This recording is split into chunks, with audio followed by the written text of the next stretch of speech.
Hi YouTube, welcome back to the channel and my 80,000 mile review of my Ducati Multistrada 1260S. Just on a week-long tour up to Scotland, and we're currently in the Lake District, just on the way to Coniston Water, and the bike's literally just clicked over to 80,000 miles. So I thought I'd do this quick intro before we head off into the main review. And there it is in all its glory, 80,000 miles. Right then, back home after another couple of days since I did that little opening shot, just to show you that the bike's reached 80,000 miles and I was in the middle of the Lake District as I explained. So yeah, that was a couple of days ago. Bike's now got 8,300 miles on it.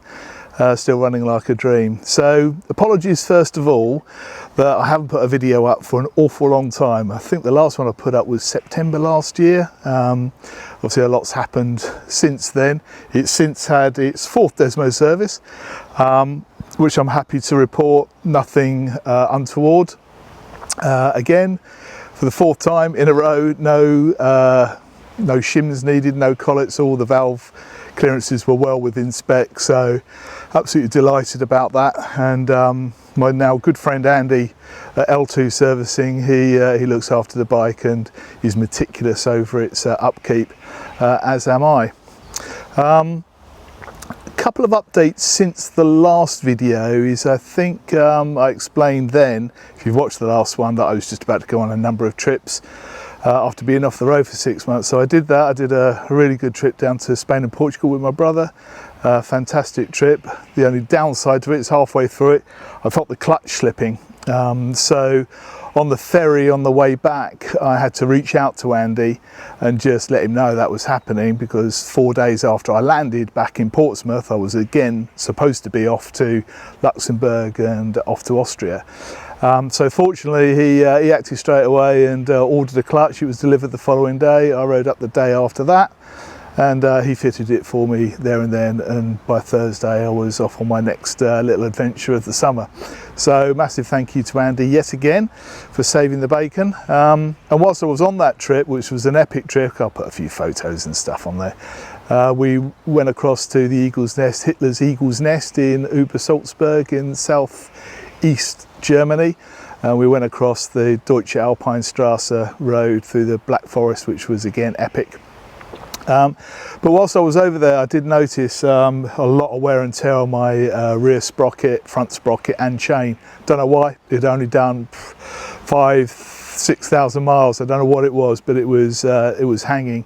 And I'll put a little, I might have to bleep it out a little bit, or I might not, but I kept a little video diary going on. The guys were a bit worried that we're back in England about what might happen to the chain if it snaps, for God's, which obviously it didn't, but yeah, they were a bit worried. So I'll put a little video on it and just show you what that looked like.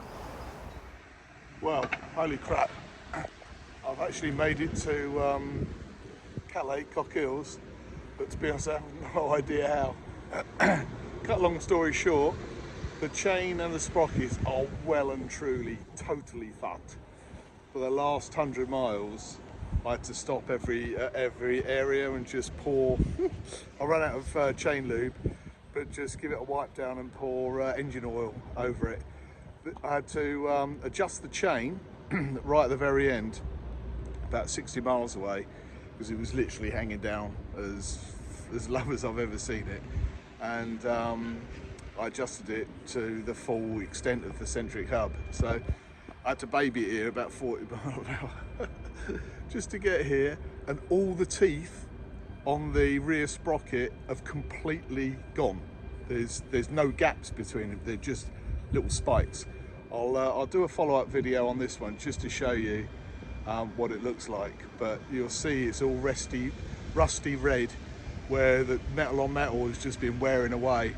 I think it'll be all right to get me home, but I think that is about it. Anyway, fingers crossed that the new chain and sprockets have all arrived. So here is the chain and the sprocket. If you can see the teeth, they're like shark's teeth, and that's it adjusted to its maximum extent.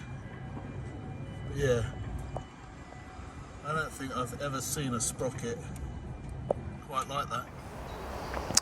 So as you can see from that video, I don't know whether you've had a chain like that. I've never had a chain anywhere near that. Obviously, as soon as there's anywhere I replace it, but you know, you're a couple of thousand miles away from home, it's not a lot you can do really. So yeah, you could see obviously all the metallic bits and so on that I probably showed you there. The whole bike was covered in these metallic shards, which took a lot of cleaning to get it all off. Safe to say, new chain and sprockets, no problems. And it's been running fine ever since. So yeah, 80,000 miles now, thumbs up, all good, still rides like new. During the last Desmo, I asked Andy to do a few more things, as you do. I knew the headstock bearings were going to need replacing fairly soon, so I asked him to do that. I'd get roughly 35,000 miles out of my headstock bearings. So whilst he was having it all apart, might as well do that, needed doing anyway. So that wheel bearings were all done at the same time. And over last winter, I'd had a few sort of coolant leaks, only in one spot in the pipe that just feeds the rear cylinder, and just at the back there is a little V that some of the pink coolant, you could see it every now and again, only when it was really cold.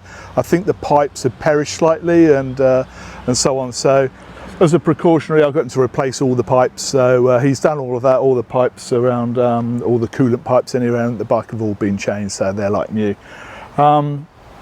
So yeah, apart from that, it's all good. Another set of tyres, you wouldn't be surprised. This time I'm back on the Road 6 GTs, sorry, the Road 6s from the Road 6 GTs that I put on previously. I can't tell the difference between the two as far as feel and handling and all that sort of stuff. The only thing I did find is that the front tyre lasted a hell of a lot longer. I got about 10,000 miles off the front. The rear tyre wore pretty much the same.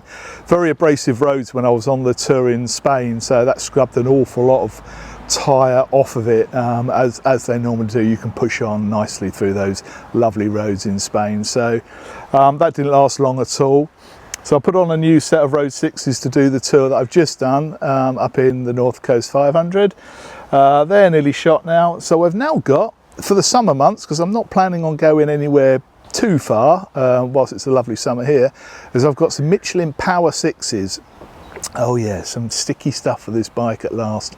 I had, by mistake, I had a rear tyre fitted whilst I was abroad in a panic moment when I'd actually run out of tyre.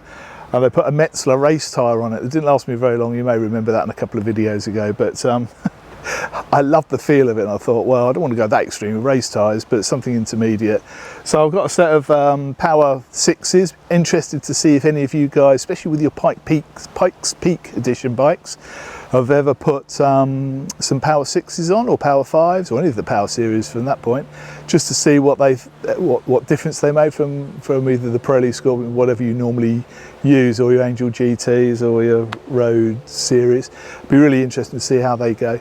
But I don't intend to keep them on for very long. I'll take them off before I do my next couple of tours later on in the summer, probably across to Ireland to do the Wild Atlantic Way with my brother, and then you never know, I might be doing an Alpine tour at last. I seem to be saying that each year, but getting very close to it. And yeah, so that should be it. So 80,000 miles, running like a dream. Obviously I've got to keep it now, no thoughts of getting rid of it. I've got to get to 100,000 miles.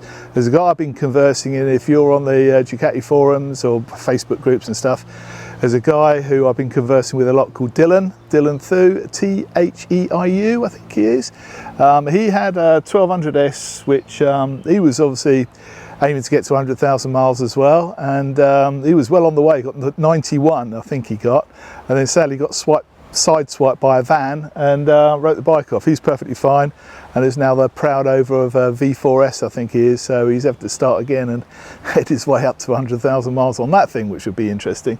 So good luck to him. I'll give you a report later on in the year if anything else happens, or report back about the tyres and when I think I'm going to reach that magic 100,000 miles. So enjoy the rest of the summer, I'm sure you will. I'll report back when I can.